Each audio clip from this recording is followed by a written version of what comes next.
Welcome to Money Matters Nashville. Today we are here with Wes Wood of Wood Financial Group. So good to see you. And you know, Wes, two of the biggest questions from pre-retirees are, have I saved enough and when can I retire? Yeah, so I like to start with when I can retire. So that's a great thing that you want to dream of and set your sights on. And then you can start determining if you have enough money to retire.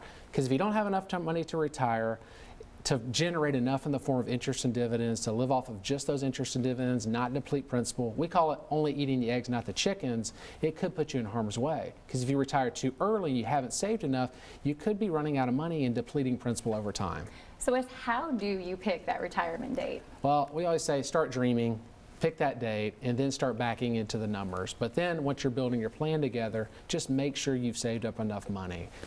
So when we're talking about taking into consideration how you want your retirement to look like, what do folks need to keep in mind? So a few things. When it comes to what your retirement should look like, you need to be thinking about, the immediate expenses that you're going to have to pay, but then you want to think about the things you want to do, like vacationing, like traveling, like spending time with your kids and buying presents for them. There's extra costs that go into how much income you're going to need to have, and therefore you need to make sure you got enough money to pay for those expenses, and also with inflation involved as well.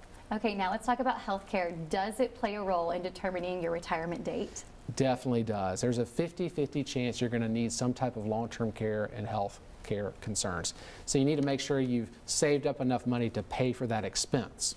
All right, and I hear you have a special offer for our viewers who visit moneymattersnashville.com. I do. We've got this free book that we've written. It goes over the 7 red flags of retirement that can cause problems. All right, again, that website, moneymattersnashville.com. So good to see you again today, Wes. Thank you so much for being here for Money Matters.